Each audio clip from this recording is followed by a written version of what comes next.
Hello everybody and welcome to another session of Who's Who in the Zoo, and today my guest is Karen O'Brien. She is a tenancy coordinator. Now this is a role that some people think on the surface of it they know what it's about, but I'm pretty confident they're going to find out that there's a lot more to this role than we all think. Let me tell you a bit about Karen. Karen is a person who has been working in retail and setting up retail tenancies for over 15 years. She's been involved in some of Brisbane's more recognised and appreciated urban renewal spaces. I'm talking about West Village and I'm talking about King Street. She has also been involved in working with Lendlease in some of the urban regeneration projects down in Victoria. I'm confident we're going to hear a little bit about those in the next half hour. The purpose of this podcast, Karen, is really to help listeners develop a sense of empathy with your role. So I'm almost begging you to brag about how difficult your job is and what you're doing, so that people do appreciate what's involved in your role. So before we start too much further, I'm going to ask you to talk a little bit about yourself, what attracted you to this type of job and this role, and where are you right now? So a little bit of the sort of the CV, if you like. Yeah, sure. I have actually got more than 20 years doing this now. I'm terrified actually admitting that. But I started almost by accident. So working in construction is kind of my second career. When I was back in Ireland, I actually worked in advertising and got a bit bored. Came to Australia, met an Australian, married an Australian, and then decided to look for a different sort of career. And I ended up working in the property department of Bank of Queensland. And after building lots of bank branches for years, I went over to the dark side and started working for landlords and as a tenancy coordinator for Mirvac. And basically what a tenancy coordinator does is they look at taking the tenants, once the lease deal is signed, they pick the tenants up and bring them through that design and construction phase and actually get them open. And then they leave them to their own devices. So we're just in that little moment of time between signing the deal and getting open, and then we never see them again. I always say that you're doing your job well if everybody involved kind of hates you a bit. So you're probably annoying. You're probably annoying centre managers. You're sometimes annoying the tenants. You're always annoying the leasing guys. It's you tend to try. You're trying to get everybody onto the same page and get the thing happening. So it's I kind of fell into it. Did it for a few different places, and then eventually decided I'm going to do it for myself. It's like you said, it's quite niche, it's quite specialised, and there's a lot of people out there who think they're doing it well but aren't. It's kind of seen sometimes as a stepping stone into bigger project management, but you need an awful lot of different sort of skills from just regular project management to do it. So I started up my own company 4.5 years ago. And we do tenancy coordination and client-side project management for retailers. Okay, so obviously there's enough demand that you said farewell to, I think it was Lendlease that you're working with, and set up your own shop, if you can pardon the pun, called Setting Up Shop, and you now find yourself almost in the conflict zone, I guess, although it need not be that way, but I can imagine that some of the challenges are that the tenants who you're working with have limited understanding of construction. How much of a bonus or a disadvantage is their level of knowledge about the construction process? The biggest problem that I see on a really regular basis is the fact that they think it's not going to cost them an awful lot of money. So if I had $1 for every time somebody said, I built my first house for less than that, when they're faced with fitting out a 50 square metre tenancy, I'd be rich. It always costs more. And they see a big incentive that they're getting as part of their lease, and they think, going to go on a holiday when this is over. And so, oh, that's not even going to touch the sides. So it is a big disadvantage, and that was one of the reasons that I actually set up the company, was because I've really felt for all these people who ended up getting themselves into such a horrible financial position that they weren't actually able to make any money. You know, they would be forced to open the shop because they had a lease, but they had just completely overextended themselves financially. So part of what I do, which is away from the tenancy coordinator side but kind of related, is I will actually work with tenants to review the building, review things like fit out guides, and let them know how much it's really going to cost them and help them negotiate their lease a little bit. Because as a tenancy coordinator, there's nothing worse than, you know, you get halfway through the process, they've designed something beautiful, and then they start getting quotes in and they just are horrified and they can't see a way to get out of it. So it's definitely not a good thing that they don't have the knowledge. Yeah, so I guess it's quite a heady mix of deadlines, money, and of course these technical issues and also code-related issues. And for lack of experience in any one or all four of those areas, they need a tenancy coordinator. So I'm still confused though, Karen. Who is your client? Are you engaged by the tenant? Are you engaged by the landlord? Are you just engaged in 50-50 partnership with these guys? No. So tenancy coordinators are part of the landlord's team. So Right. Initially, and still in some cases, it's almost a box ticking exercise. You know, there's a whole list of things that tenants have to have before they open. They have to have their lease, but they also have to have their certificate of classification. Lots of landlords will actually look for the backup of all of their certificates from all of their different engineers and all their trades. They have to have paid their insurances. They have to have paid their first month's rent deposit. They have to have done all these things, and the tenancy coordinator's job initially was very much to just go, yep, got that, tick, tick, tick, and away we go. But the way that we approach it at setting up shop is we are there to help them, because mum and dads have no idea. They don't even know how to find a designer to start drawing it. So while we work for the landlord and the landlord is our client, we are very much there to help the tenant actually get open. We're not just there to crack a whip and, you know, force them to do things. You've got to really pull them along on the journey. If they don't have a designer, how do we find one? How do we find a builder? How do I tell my designer that I really hate the design? You know, how do I make sure that I'm addressing all of the defects? You know, it's really quite simple, because I have seen tenants who are like, oh, I can't actually tell her that I really hate that colour, or I need a bigger counter, or, you know, they get nervous about telling professionals that they don't like something. So I'll often sit in with them and actually talk to their designer on their behalf. It's very much a helping the tenant role. So in terms of coordination, we're talking then about the coordination of tasks by various stakeholders. And so that sort of starts to sound like a project manager. Is there any subtlety in the difference between project manager and tenancy coordinator? There's a bit more to tenancy coordination. So project managers will know construction, for example, and they'll know a building contract, but they may not understand a lease very well. So some of the things that we will often get asked by the landlords is, we've been asked to do XYZ by the tenant, so how can we do that or not do that, or what would be a solution to this problem that fits within the lease that we've got with the tenant.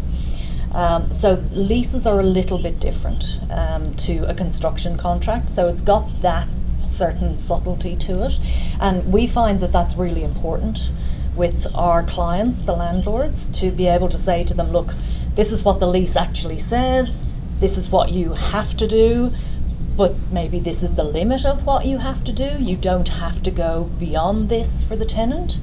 You might choose to because of a relationship or something like that, but you don't have to under the terms of the lease. So we help the landlords with that kind of thing as well. Okay.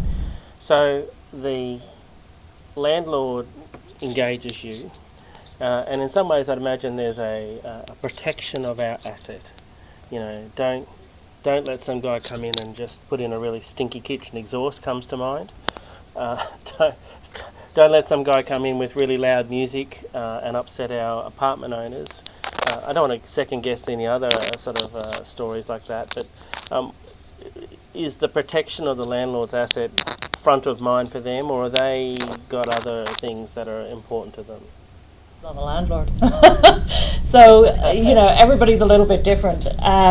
But yes, protection of the asset, making sure that the tenant can actually deliver what they've promised, because you'll get all kinds of it's very much a sales relationship that between the leasing agent and the tenant initially.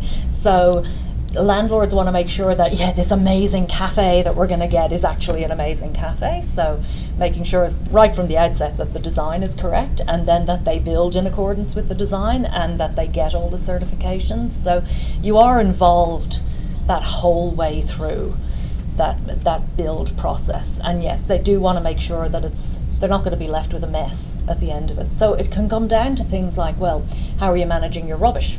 Because we don't want people, seeing rubbish all over the tenancy, or that you're walking great big crates of rubbish through a commercial lobby 5 times a day, that kind of thing. So it can come down to quite nitty-gritty little things. Okay.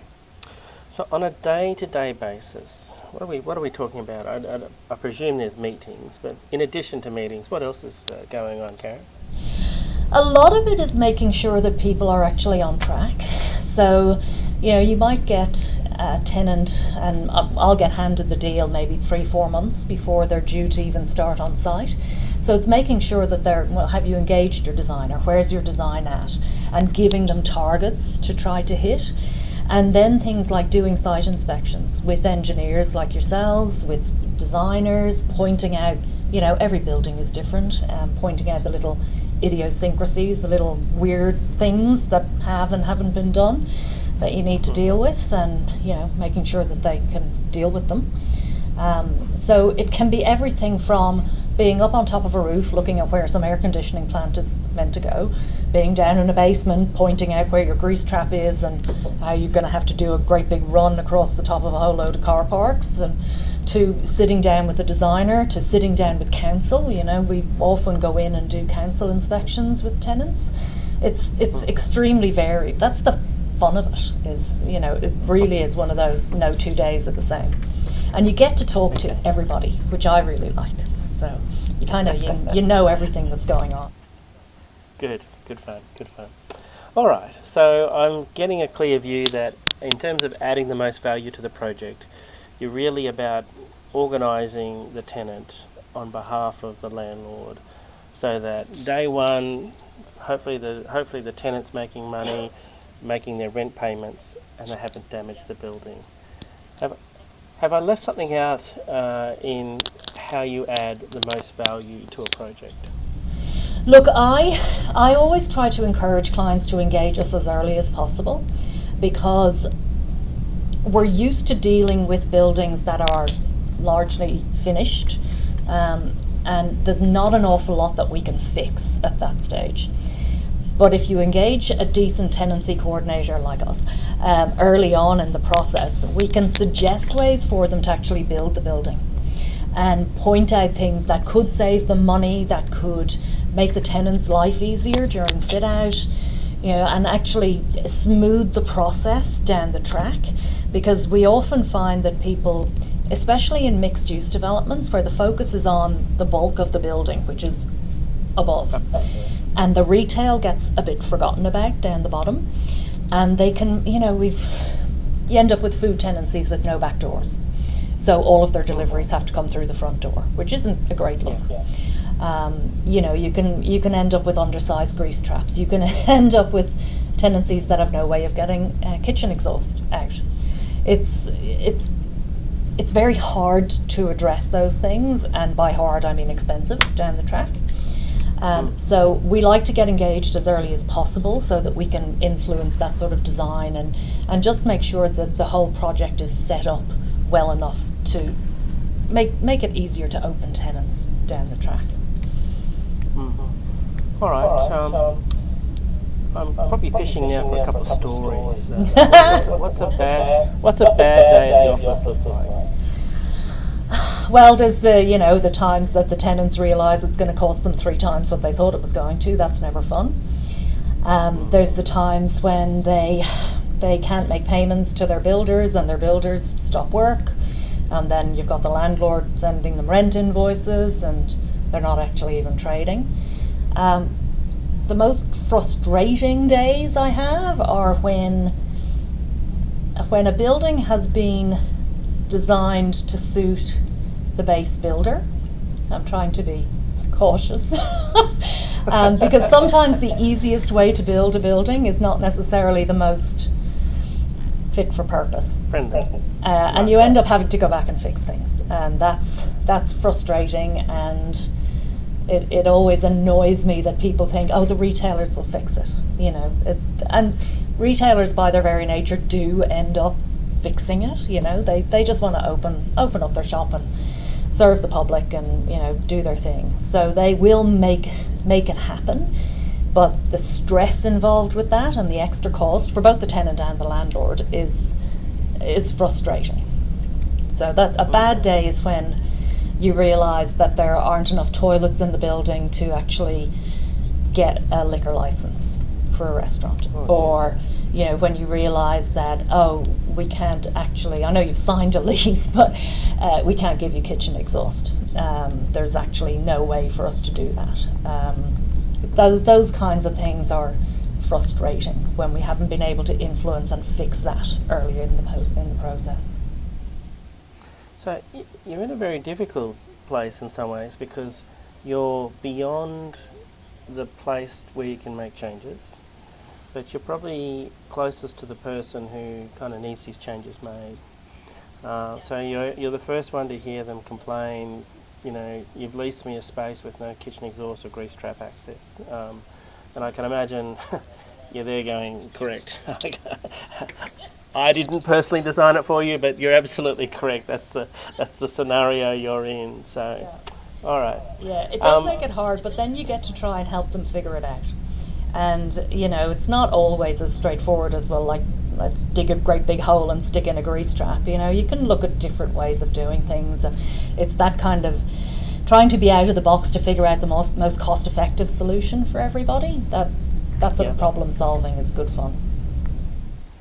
The coronavirus will have jolted your business around significantly, I presume. What are some of the virus-specific challenges that have come out in the last 2 years? Well, for our business, retail was hit very hard. Capital dried up. Tenants were obviously terrified of taking spaces, but things have picked up quite a lot, and we've been very lucky in Queensland. We obviously haven't been nearly as hard hit as the people down south. Some of the things that we're seeing is, it's stuff like we need more space. You need more space in restaurants. People feel more comfortable if they're further apart. How do we deal with hand sanitizers and cleaning things and all of that sort of stuff? So from a design point of view, that has changed. And now we're seeing, supply chain and labour shortages. So that's all been quite challenging. It's impacted in so many ways. And then you see the tenants that you've actually opened, and they have reduced numbers of customers. We've got snap lockdowns, they can't get staff to actually just make a coffee, that kind of thing. So it's been really quite devastating for retail. But we're getting there, we're getting back to it, so slowly but surely. I think a lot of people enjoy a good coffee, or even a nice meal out. So those sorts of places should still be okay. Now, you and I have often talked about food and beverage. What other types of tenancies are you kicking around with? There's probably a little bit less F&B these days. It has kind of cleared out the people who were probably going to fail anyway, that whole acceleration of failures. But we're seeing a lot more medical usage these days. I've done 2 chiropractors in just the last 3 or 4 months. For a couple of different clients, so there is a bit more medical coming up. One of the big ones that I'm looking forward to at the moment is in West Village. It's called Soak Bathhouse, and this is like nothing else I've ever done before. It's on top of a building and we're putting in pools. So you can go and, you can have a hot soak or a cold soak or, all sorts of different sort of spa treatments. That is really interesting. We've had to do an awful lot of structural work to hold up these pools with the weight of the water and the weight of the concrete, and that's it's you always get something new and challenging. I think every year I learn something different. So we see everything. We see everything from clothes shops to chiropractors to restaurants to it's everything. Okay, so in terms of the big challenges beyond COVID, so let's just say, okay, we've talked about the changes to design and the actual impact on supply and demand. What are the other challenges that you see coming? And I'm thinking in sort of big picture topics. Is sustainability a big issue? Is climate resilience a big issue? Which of these issues that we often see do you think are front of mind or becoming front of mind for tenants? Look, in a particularly local example is things like Toombul. I don't know what we're going to do with that one for second time in 10 years. It's flooded out. Looking at the impact of significant weather events on properties is a big deal for an awful lot of landlords now. I mean, even just the rain that we had, forget about the flooding. There was roofs that had never ever leaked and they just could not handle the amount of rain that we had over the last few months. So we had things leaking, we had gutters going, we had roofs coming in. So there's a lot of that really extreme weather challenge that's coming up that people are having to look at. And quite a few landlords now are focusing a lot more on sustainability and on energy efficiency and how are their assets going to be appealing for investors, because at the end of the day that's how it works, is that they have these assets for the major institutionals and they sell on investment in that, and people now are saying, well, I want ethical investing, I want to know what you're doing for climate change. How are you addressing this? How are you managing that through your business? So we see all kinds of things, from separation of waste, particularly in F&B and hospitality.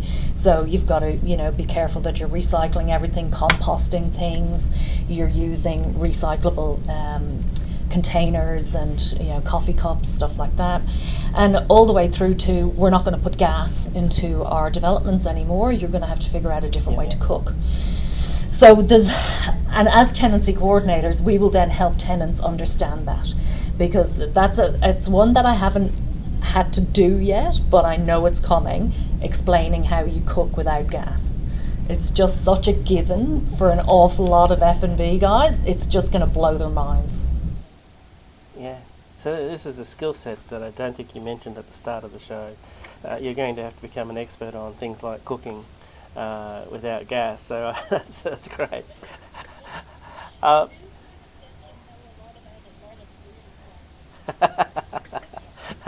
that's good. That's good. You're never going to be bored.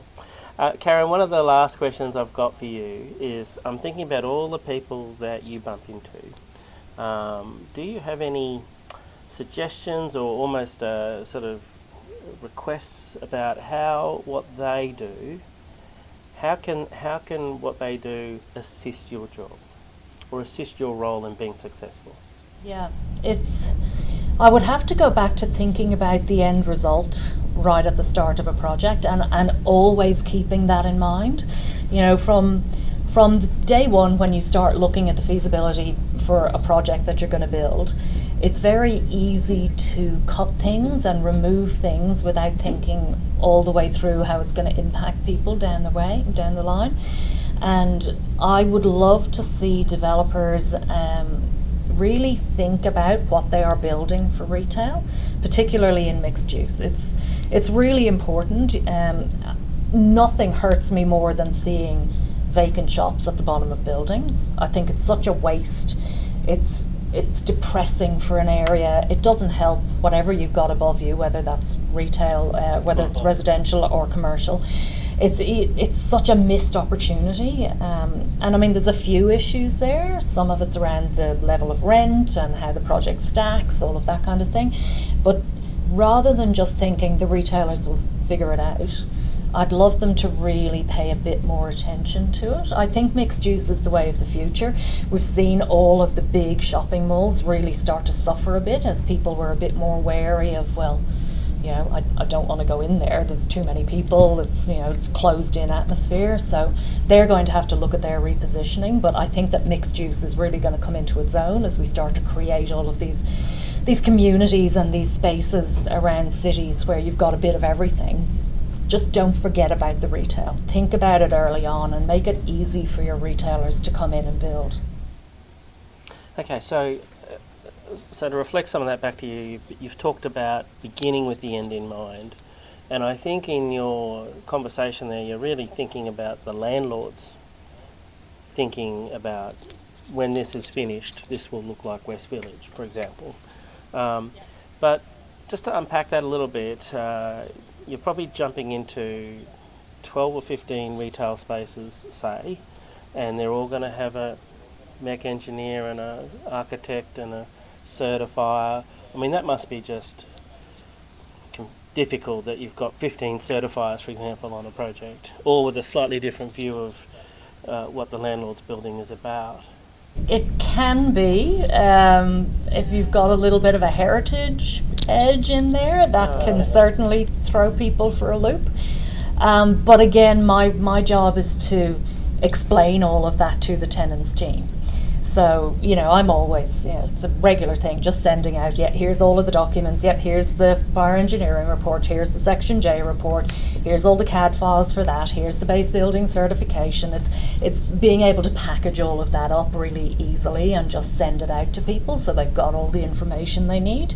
And then if they've got questions about, well, where is this meant to go, or which grease trap am I connected into, and do I need an ESP unit, or will UV do the trick? It's explaining all of that through to them, but generally speaking, that's not too difficult of a job because they know what they're talking about, and I hope I know what I'm talking about. So it's sometimes getting the tenant to understand why they need an ESP or a UV and what the impact of that is on their business down the track.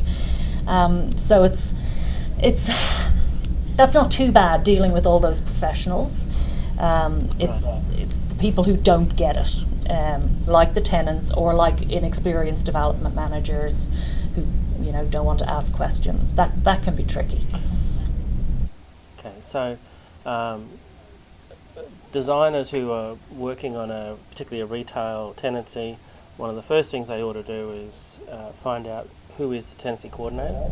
Absolutely. And get from them not just that information of DWG files and so on, but also I think try to tap into what is that end vision of when this place is finished. Because I'm sure soak bathhouse wasn't thought of. If you're beefing up columns and things like that, then I'm sure they weren't thinking this is where we're going to put these pools. So this has come along post event. Absolutely. Yeah. All right. Well, thank you very much, Karen, for being my guest today. I really do appreciate that. We will look forward to seeing you around the traps as you continue to sprinkle fairy dust on all of our little urban renewal projects around the place. Thank you for being my guest. Thanks, Rob. Cheers. Bye-bye. Bye.